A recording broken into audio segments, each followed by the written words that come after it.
What's going on, guys and gals? My name is Fire Antonio, the channel that'll upload once or twice a year if you're lucky. Or not at all. Now, this might surprise absolutely none of you, but I love Sonic the Hedgehog. He's been one of my favorite video game icons ever since I was a kid, and still to this day at age 20, I'm still playing his games. Even through all of the good, the bad, and the occasional ugly, I can say with 100% certainty that I won't be leaving this little guy's side anytime soon.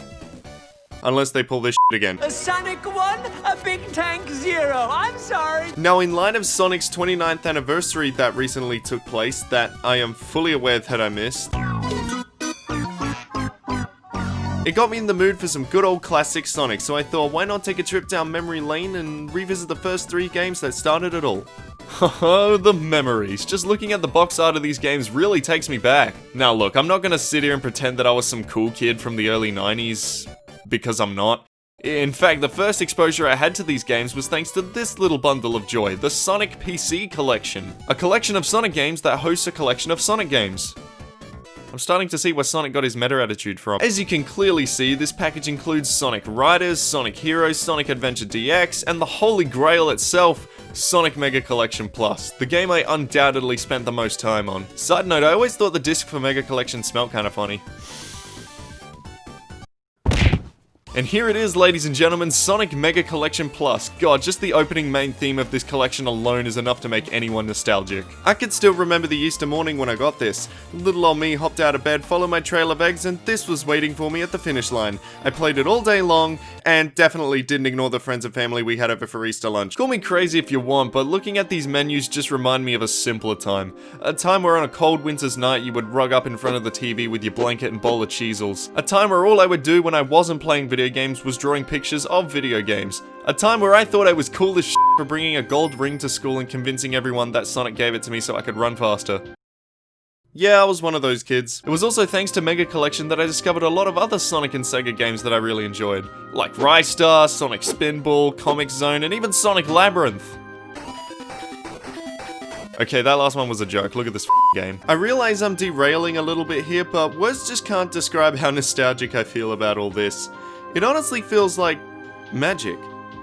But that being said, it's time to look at these games from the perspective of a jaded, cynical young adult, so let's waste no more time and get started with the original Sonic the Hedgehog.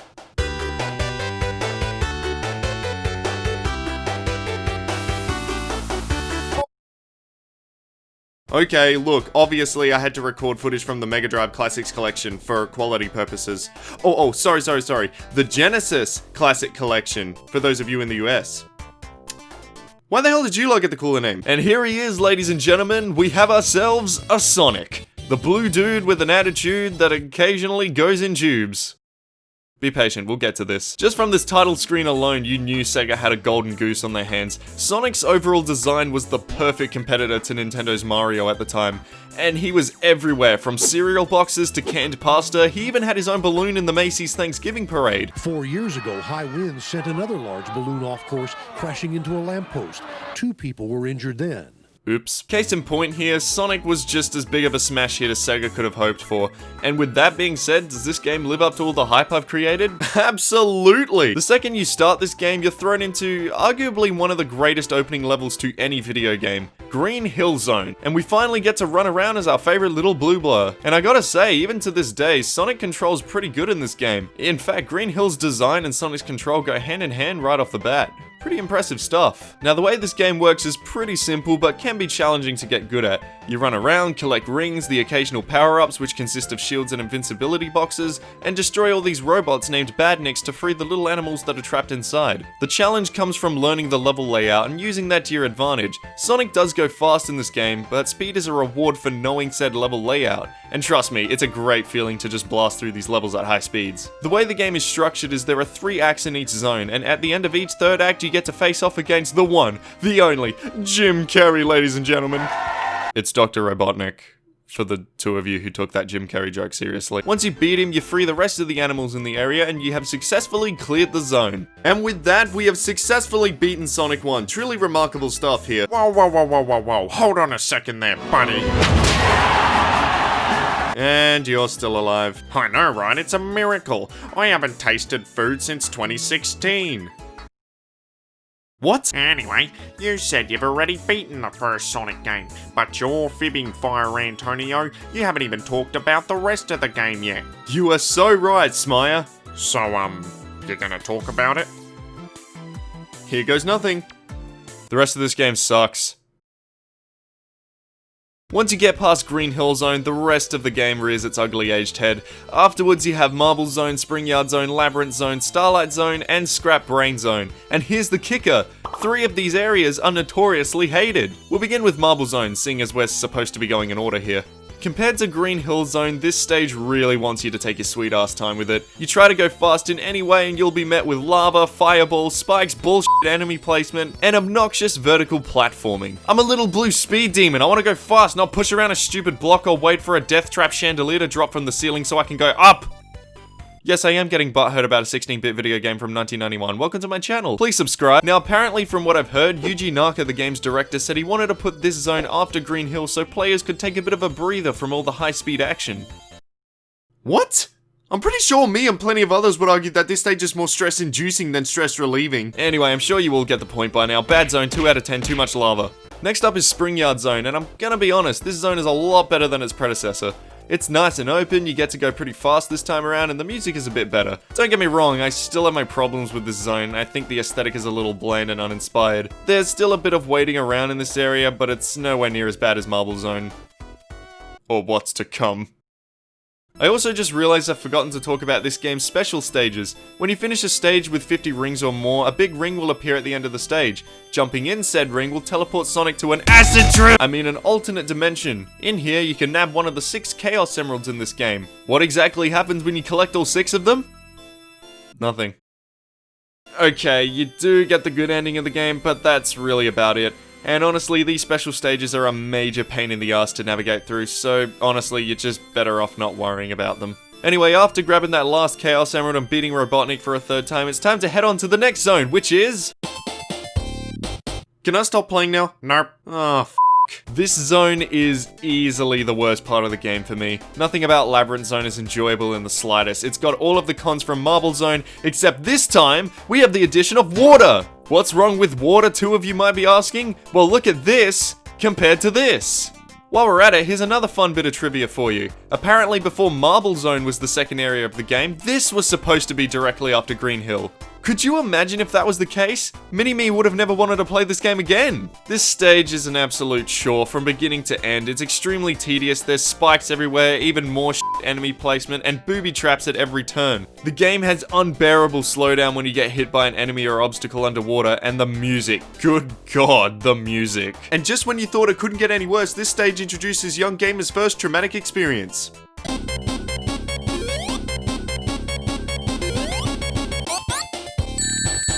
That's right, better be collecting those air bubbles or your ass is sleeping with the fishes. Next up is Starlight Zone, and it's pretty much another Spring Yard Zone situation, albeit a lot better this time. The only thing holding this area back from being as great as Green Hill is more crap enemy placement and your surroundings look a little meh. Other than those 2 things, Starlight Zone's another solid set of levels, good sense of speed throughout, awesome music, and it doesn't make me want to jam forks into my eyes. Good job, Sonic Team. Finally, we have Scrap Brain Zone, probably the most difficult zone in the game. I don't have much else to say about it other than Robotnik really wants you dead. I don't hate this zone as much as others do, but it's nowhere near my favorite either. Anyway, you beat all 3 acts, confront Robotnik again, and... Give me a big fat break! So of course you have to play through Labyrinth Zone one more time, just in case you forgot about it. And this is where your patience will really be tested, ladies and gentlemen. Original Labyrinth Zone not hard enough for you? Well, try our new and improved Scrap Brain Labyrinth, with twice as much slowdown, twice as many obstacles, and barely an air bubble. Also purple water. Just cause. So after re-gluing all your hair back to your head, you get to face off against Robotnik one last time. And for a final boss, it's piss easy. Just dance around the electric balls and avoid getting crushed and you got yourself a fried egg. In fact, I should mention that all of the bosses in this game are pretty easy. I enjoy the first one a lot and Starlight Zone's boss fight is pretty neat, but the rest of them aren't anything noteworthy. With one final blow, Sonic has successfully defeated Robotnik and saved all of the animal creatures. And if you collected all of the Chaos Emerald, here's your good ending.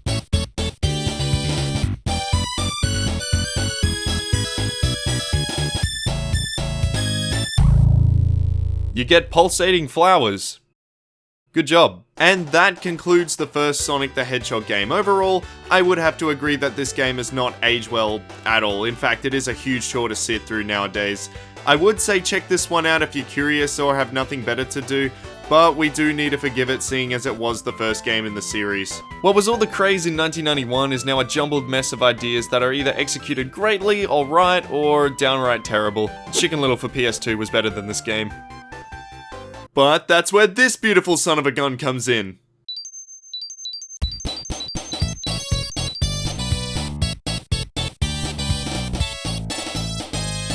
Oh yeah, Sonic the Hedgehog 2. If the first game didn't tickle your pickle, then this game will make your pickle feel all kinds of things. Wow, that sounded uncomfortably erotic. The year is 1992 and the world was hungry for more supersonic action, and Sega more than delivered with the release of this well-loved classic. Sonic 2 is a massive improvement over the first game. The visuals are more vibrant and alive, the game was longer and had much more to offer, and most important of all, the game was much faster. This game was also the introduction of a now fan favorite, Miles Prower, more commonly known as Tails. This little bugger was a great addition to the game. Now, if you and a friend wanted to play Sonic together at the same time, you could do just that. Granted, that's if Tails could keep up. There's also a 2-player versus mode in this game, which was alright. The stretch visuals still kind of annoy me though. But I digress. Let's waste no more time and get started. The first zone of this game is Emerald Hill, a spiritual successor of sorts to Green Hill. And right off the bat, I like what I'm seeing and hearing. The music is fantastic, the level design is expertly crafted around Sonic's speed and new abilities. You still roll around at the speed of sound, collect those sweet golden rings, and free your little animal pals. But Sonic's got a new skill in town this time around. Ladies and gentlemen, I give you the Spin Dash. Simply crouch and mash that A button into oblivion and you'll be rewarded with an instant boost of speed. This ability makes exploring and traversing these areas a dream, and it's super satisfying to pull off some neat tricks with. There's also a power-up I forgot to mention from the last Sonic game, the Power Sneakers. Sonic's still not fast enough for you? Well, just track down a pair of these bad boys in this game and you'll smell your Sega Genesis cooking from miles away. The Chaos Emeralds make a grand return. This time they brought along an extra 7th one, but there's a slightly different way of acquiring them this time around. Rather than taking 50 plus rings to the finish line and jumping in a big ring, this time you gather 50 rings, bring them to a checkpoint, and a little portal will appear. Jump inside and whoa mom, look, it's 3D! The goal here is to collect the amount of rings the counter gives you. Once you do that, you've earned yourself a Chaos Emerald. Sounds easy, right? These stages are hard as shit. The first few special stages aren't too bad, but they ramp up in difficulty past the 3rd stage, and Sonic and Tails control like tanks in these. So you really gotta know what's coming up ahead, or you're not making that ring quota, my friend. If you do manage to collect all 7 Chaos Emeralds, you'll be rewarded with the utterly broken Super Sonic. Collect 50 rings, jump in the air, and boom, you win the game. In fact, if you know what you're doing, you can collect all 7 Chaos Emeralds before even leaving Emerald Hill. I'm not that good, of course, but hey, I got there in the end. Also, while in Super Form, Super Sonic is gonna drain your rings, so make sure you keep an eye on that. Anyway, I should probably talk about the rest of the game. After Emerald Hill, we have the Chemical Plant, a fan favorite that Sonic Team loves to butcher nowadays. Seriously, look at these two side by side. This is offensive. If you thought Sonic was already fast enough, you ain't seen nothing yet. This zone really takes your sense of speed to the next level. See? See what I did there? I said the thing. I said that. Okay, I'm gonna shut up now. Chemical Plant is an absolute joy to play through. From beginning to end, you'll be getting these awesome moments of Sonic just effortlessly shredding through the level. Marble Zone, eat your heart out. This is how a second zone is done. I need to address the music from this zone as well. I mean, just listen to this.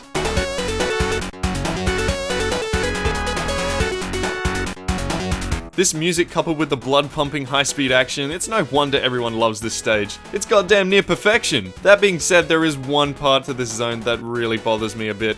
I think most of you know what I'm talking about here. This little section right here where you have to climb out of this narrow pit. It just needlessly slows that level down, but like I said, very minor problem in an almost perfect level. Up next is Aquatic Ruin, not quite as good as its predecessor, but still a pretty solid zone. Unlike Labyrinth Zone, this area doesn't force you to go into the water sections, so if you're good enough and stick to the high paths, these underwater bits can be completely avoided. And speaking of the underwater sections, they're nowhere near as cramped or as slow as Labyrinth. Yeah, they still have some crap here and there, like this for example, but I would gladly take this over this dumpster fire. Casino Night, baby, another fan favorite that was completely butchered in another Sonic game. Not to name names, but this stage is a bit of a mixed bag for me though, if I'm honest. It has some fun moments like the pinball segments and the slot machine parts, but then there are these parts. And nobody likes these parts. Pretty iconic zone, but not really my cup of tea. Love the way it looks though, and even the music, while not as energetic as the other tracks, is still pretty catchy. I think the whole casino theme was later improved upon in Sonic Heroes, but I'll save my thoughts for that for another time.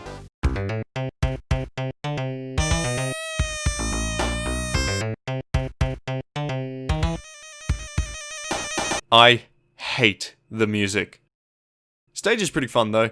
I remember never liking this zone as a kid, but I really enjoy it now. In my opinion, the area perfectly demonstrates what Marble Zone should have been. It has its moments of danger and slow bits here and there, but never anything too pace-breaking. Instead of slowly pushing a block around in order to open up the path for yourself, no, I won't shut up about that. All the possible escape routes are already open and it's just up to you to be fast enough to escape. So yeah, another solid and memorable zone. I mean, who doesn't remember this part? Then we have Mystic Cave Zone. It's got traps all over the place, some pretty cheap enemy placement, and is home to the Infamous bullshit pit. Thank you, Sega. It's a fine enough zone though, it's got some quick puzzle solving, you don't get slowed down too often, and the song had me tapping my foot. Something pretty cool about this zone, however, is in the remaster of Sonic 2 on mobile. If you manage to fall down the Infamous bullshit pit. on that version, instead of killing you slowly, it'll transport you to the Hidden Palace Zone, a level that was originally supposed to be in Sonic 2 but was cut because of time constraints. Up next is Oil Ocean Zone. It's another area that really wants you to take your time with it, and the level design can be a little obnoxious at times. I think they did fix the level a little bit in Sonic Mania, but I'm still not a fan. I really don't like the aesthetic that much either. It's a little ugly to look at. And the last zone of the game is Metropolis, everyone's favorite. And by that I mean this stage is almost as bad as Scrap Brain. Come on, Sega, you had a solid line of levels! This area has so much garbage thrown into it. Bad level design, cheap enemy placement, slow and tedious vertical platforming, and this son of a bitch! Oh my god, can we talk about this for a moment? If there is one thing I could take out of this entire zone to make it that slightest bit more bearable, it's this little bastard. It doesn't matter what you're doing or where you are, it'll be sitting there, patiently, menacingly, waiting to ruin your entire flow. Now, something I forgot to mention about this game's structure is, unlike Sonic 1 that had 3 acts per zone, this game only has 2 acts per zone, which I like a lot better as it makes the whole game feel better paced. But then you get to Metropolis! The one zone that has 3 acts! Anyway, after scraping your way through Sonic 2's favourite child, you enter the final few parts of this game, the first of which includes Sky Chase Zone. It's a pretty interesting level, it provides a decent change up from the usual Sonic shtick, though I'm a little concerned about our little animal friends here. Sonic, that doesn't really count as saving them, I would argue they're safer inside the robots. After Sky Chase, the tornado is hit by oncoming fire from Robotnik's ship, and then the final on-foot level begins, Wing Fortress. Despite what a lot of people say about this stage, I actually really enjoy it. Yeah, I firmly believe we could have gone without this. But I think the zone does a pretty good job of pumping you up before the final battle. The theme is pretty cool too, the music sounds grand and bombastic, and the level has some pretty cool moments. Pretty solid stage to finish off on if you ask me. Can't say the same for the boss fight, this one is pretty boring and uninspired compared to the rest. In fact, I just realized I've barely touched upon any of the boss fights in this game. I'll definitely give Sonic 2 this, Robotnik's inventions are a lot more creative this time around. They're not particularly much harder per se, but they're at least a lot more interesting in function and the way they look. Like, what did Sonic 1 have besides a wrecking ball? A toothpick? You get the point. Some of my favorites include the hammer fight because of the way you can cheese it, the one in Chemical Plant because I just think it looks cool, Casino Night's pinball fight is pretty fun, and the 2 we're about to get to. Welcome all to Death Egg Zone, home to the most butt-clenching, nail-biting final bosses in Sonic's history. First of all, you have no rings. Second of all, here's a robot copy of yourself. Go nuts. I love this fight so much though. It's not insanely difficult, but you can't be too hasty either. You gotta carefully memorize Metal Sonic's attack pattern so you know exactly when to strike and when to dodge. After beating Metal Sonic, we chase Robotnik out of the Death Egg, and this is the part of the video where I'm supposed to make a funny and original joke about Robotnik being the fastest thing alive. Huh, not me. We only produce original content here at Fire Antonio Studios. You do realise you're talking about a video game from 1992 that every other YouTuber has made a video on. By the way, did I say chase Robotnik out of the Death Egg? What I actually meant was chase him into this. This right here is my favorite boss fight in all of Sonic 2. No rings, no mistakes, no time to waste. I remember struggling so much with this boss fight as a kid. Like many others, I died over and over again and even got a game over here, which tore my little heart into shreds. Of course, now this boss fight is nowhere near as challenging. I actually managed to beat it on the first try. With a little help from the rewind button. Yes, I am a fraud. My whole life is a lie. After battling the Death Egg robot for what seems like forever, Sonic will deal the final blow, destroying the thing and also blowing up the entire Death Egg in the process. And as the game comes to a close, we get one of the best ending sequences to any video game. Tails sees that Sonic succeeded in his mission and takes off to the skies one last time to save him. Now, much like the first game, you'll either get one of two endings here. Finish the game with less than 7 Chaos Emeralds, Sonic falls to his death, but is saved by Tails. Collect all 7 Chaos Emeralds, Super Sonic descends from the heavens, meets with Tails in the sky, and thus, Sonic the Hedgehog 2 is completed.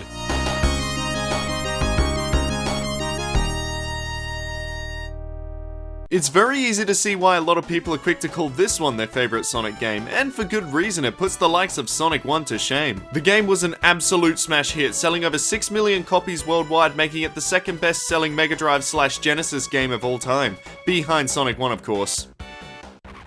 What? But strap in, ladies and gentlemen, because those first 2 games were just a warm-up. Say hello to Sonic the Hedgehog 3. And Knuckles.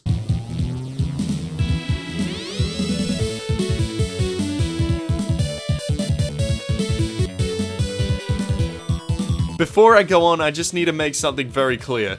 Sonic 3 and Knuckles is my favorite Sonic game.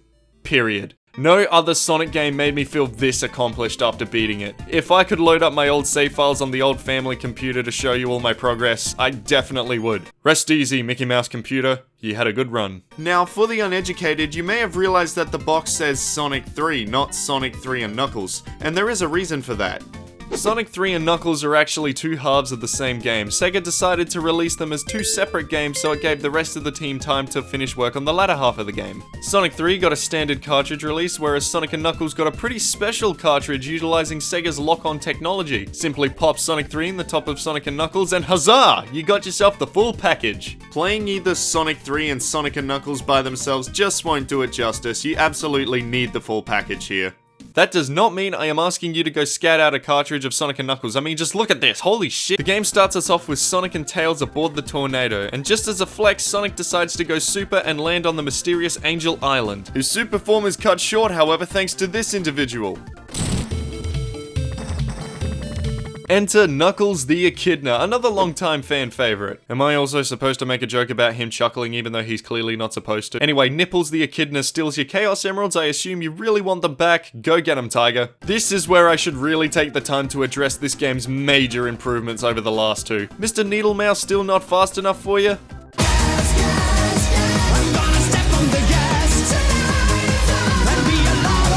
Sonic is without a doubt the fastest he's ever been up to this point in the series. Nearly all of the zones this game throws at you give you more than enough moments to blast off. Though I should note, while the stages are incredibly speed-inducing, they're a lot bigger this time around, which encourages you to explore your surroundings a lot more. And trust me, a lot of the time checking the place out will lead you to some pretty sweet hidden goodies. So basically, you'll get rewarded for going fast, and you'll get rewarded for exploring. I think we just discovered the perfect recipe for a Sonic game. No, Sega, put that down! Speaking of the areas, there are so many memorable ones here. From a palace in the sky, to a fast-paced snowy wonderland, to an actually fun underwater temple. I see someone's been doing their homework. Now the game is structured similarly to the second Sonic game, being that each zone only consists of 2 acts. However, this time the levels can go on for a lot longer, which isn't exactly a bad thing, because like I said, 90% of these zones are a blast. But a select few do overstay their welcome. We'll get to you soon. The special stages have had a massive, well-deserved overhaul, and they're a godsend compared to these guys. This time, instead of bringing 50 rings to a checkpoint, you simply just need to explore your environment and find the returning giant rings. In these stages, your new objective is to track down and collect all of the blue spheres and avoid the red ones. Doing so will turn the blue spheres into red spheres, which will turn the remaining blue spheres into rings. It's not as complicated as it sounds, I swear. Once all blue spheres are collected, you get yourself some rock candy. Collect all 7 rock candies and you'll again be rewarded with Super Sonic. And don't you worry, he's just as broken as he was in the last one. While these special stages sound and look a lot easier, which in fairness they definitely are, they can still become quite the challenge in the later levels. But unlike these special stages, this time when you mess up, it legitimately feels like your fault for either taking too long and letting Sonic get too fast or not paying enough attention. While we're on the topic of special stages, I should mention that you can still bring 50 plus rings to a checkpoint and enter a portal. This time though, these are just fun little bonus stages, which give you a chance to rack up some rings, lives, or power-ups if you're lucky. Fun little side story here, when I was younger and my mum walked in on me playing the slot machine minigame, she legitimately thought the game was teaching me how to gamble. Don't worry, Mom, I never got into gambling, instead I got into game collecting, which is gonna put me in just as much debt. I have a problem. Sonic's also got some new power-ups to play with, which are some extremely fine additions, might I add. First, we've got the Fire Shield. This will make Sonic immune to any fire attacks and even lava itself. He'll also be able to perform a dash attack when pushing the jump button a second time, which can make some boss fights a breeze. Second up is the Bubble Shield. This one allows Sonic to use a bounce maneuver that either serves as another way to destroy badniks or helps Sonic reach higher areas that he otherwise couldn't reach. It also allows Sonic to survive underwater without having to worry about running out of air. And finally, we have the Thunder Shield. Tired of having to put effort into collecting those gold rings? Worry no more, this power-up will bring them right to you. This one also gives Sonic the ability to double jump, which is always nice. Sonic also has the Insta Shield, which is an attack he has by default. This mechanic will grant Sonic a bigger hitbox for a split second, which will make defeating some enemies and some bosses a little bit easier. So the zones, what has Sonic Team brought to the table this time? We start off in Angel Island Zone, a pretty well crafted first level that shows you the ropes. 1 minute you're breezing through the lush green tropics. The whole place is burning! Love the aesthetic, love the colors, and especially love the music. Up there with Green Hill in the great first level department. Hydro City. Or is it Hydrocity? Look, this has been up in the air probably since the game came out, cut me some slack. Like I said before, they somehow made an underwater level in a Sonic game fun. Let that one sink in. Get it? Sink in. Maria! Wait, how the hell did I shoot him with a Wiimote? Much like Chemical Plant, this level really pushes Sonic speed to the limit. Like, look at this. I could probably make omelets on my console by now. There are admittedly a few annoying underwater moments, but they're quickly made up for with fun high-speed moments, so it's nothing too bad. Great level, fantastic music, and was very happy to see this one make a return in Sonic Mania. Next up is Marble Zone! Wait, Marble Garden Zone. This zone always reminded me of Aquatic Ruin Zone from Sonic 2, but just without any of the water sections. And I gotta say, this area is really fun because of it. It's got this interesting gimmick with these spin-top platforms that, while fun to watch, are a bit of a pain in the ass to maneuver. Not a bad zone though, it's got one of my favorite boss fights at the end of it, and the music's pretty chill.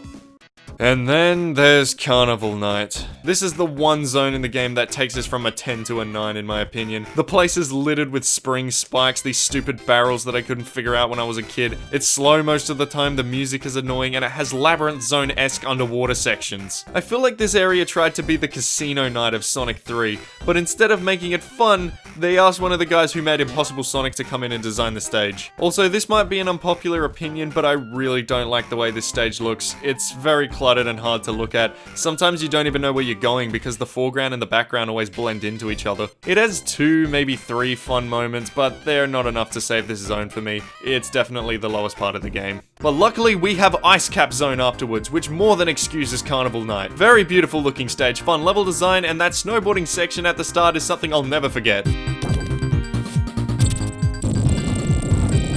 Rest in peace, Mario. Usually I'm not the biggest fan of ice theme levels in video games, but I gotta say, starting with this one, Sonic the Hedgehog's had some pretty decent ice theme levels in his history. Okay, I take that back. The music in this stage rocks. In fact, it's actually based off an unreleased song by a band called The Jetsons. I'd love to play you a few seconds to compare the two, but I don't think YouTube's copyright bot's gonna play nicely with me. Launch Base Zone, love this one too. Fantastic level design, some really fun gimmicks, and it had some funky music to boot. I'm sure most of you know this already, but Michael Jackson was actually the mastermind behind most of the music tracks in this game. He wasn't credited though, because apparently he didn't like the way the music sounded, which I will never understand because the music in this game blows Sonic 1 and 2 out of the water. Anyhow, back to Launch Base. This was actually the final area of the Sonic 3 portion of the game, and it shows as the whole point of this area is to stop Robotnik from relaunching the Death Egg, as shown in the background. Mushroom Hill, another A+ in my books. This is where the Sonic and Knuckles portion of the game begins, and also where the game starts to get interesting. You'll see Knuckles hiding something from you at the beginning of the stage, and following that path will lead you to another giant ring, and this giant ring brings you into a temple, where you can unlock the Super Emeralds. Now once you enter this area, you can no longer use your Super Sonic form. Instead, you'll have to locate 6 other giant rings to unlock the rest of the Super Emeralds, and you can only find them in Mushroom Hill. So have fun with that. Finding all said giant rings and completing another set of special stages will grant you access to the infinitely more broken Hyper Sonic. It's like Super Sonic, except now you're even faster, can double jump in any direction, and when you do double jump, a flash will wipe out any enemy on the screen. Wait, wrong commercial. Up next is Flying Battery, a pretty damn good follow-up to Mushroom Hill if you ask me. Let's go through the checklist. It's fun, it's fast, the music is good, and you don't get slowed down that often. This zone also made a return in Sonic Mania. A little bit of a random choice if you ask me, but it was nice to see it again. Anyway, I should shut up about Sonic Mania now, this video's gone on for far too long already. Sandopolis, not as great as Flying Battery, but far from the worst stage in this game. This area gets a lot of flack, and understandably so, as the second act of this zone goes on for a little too long, and trying to keep the ghosts from attacking you is a bit of an annoying gimmick. I think the first act is pretty good though, not bad at all for Sonic's first desert-themed level. I mean, they can only improve from here. Lava Reef Zone, a lot better than Sandopolis, but it can still be a little slow at times. And of all things to bring back, it has the chandeliers from Marble Zone.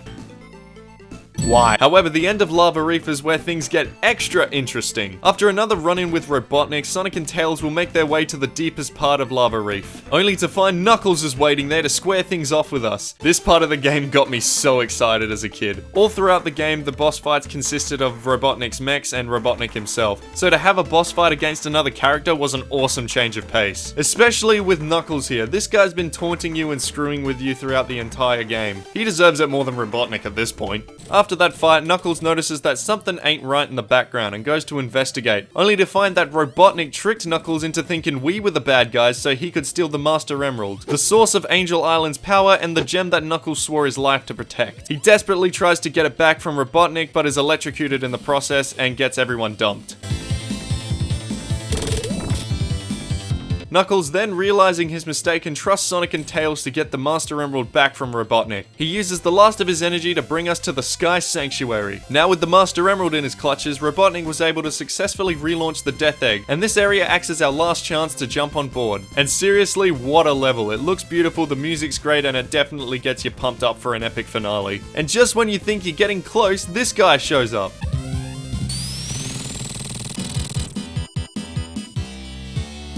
This is Mecha Sonic, and he shows up a couple of times in this stage to prevent us from jumping on board the Death Egg. And just as a fun throwback, he reuses old boss fights from previous adventures, like the Wrecking Ball and the Balloon Clone fight. With Mecha Sonic defeated, Sonic and Tails make their last attempt to reach Robotnik and only just make it by the skin of their teeth. Welcome to Death Egg Zone. Again. This time, rather than just being full of boss fights, you actually get 2 acts of this, and this. This zone is really difficult. It throws gravity platforming puzzles at you, electric floors, enemies that don't look particularly friendly, and this. It's also got 2 of the worst boss fights in the game. First is this guy, who starts off not too hard, but when he unleashes his second form, you better hope you stacked up a few lives. And then this boss. Walk into the same 2 doors over and over again to switch the gravity. You don't get fun like this in Super Mario World. Overall, this zone is pretty annoying, but it's supposed to be the final area of the game, meaning it's supposed to be challenging in some way, so I'll forgive it for that. Except for this. There is no forgiving this. With Robotnik defeated— oh, come on, Sonic! Again? You let him get into an even bigger one this time. He jumps into his bigger Death Egg robot and attempts to crush Sonic and Tails with his fingers? Huh.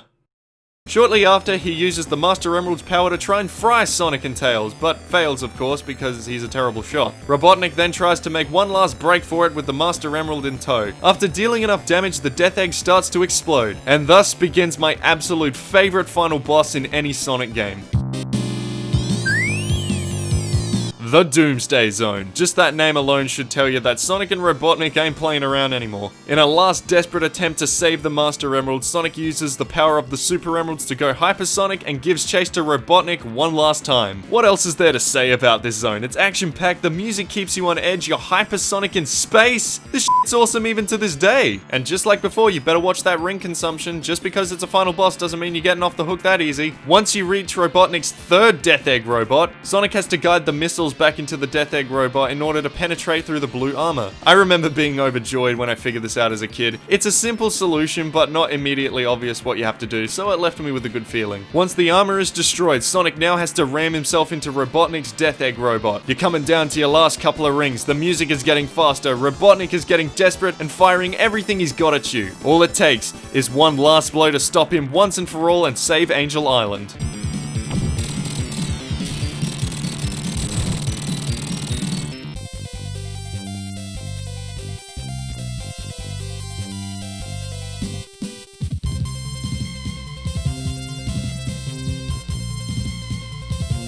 With the Master Emerald now back in our hands, Sonic and Tails return it to Knuckles on Angel Island, causing the place to take to the skies where it belongs. Knuckles sees our heroes off as they fly into the horizon, concluding this amazing trilogy of games and my favorite Sonic the Hedgehog game of all time.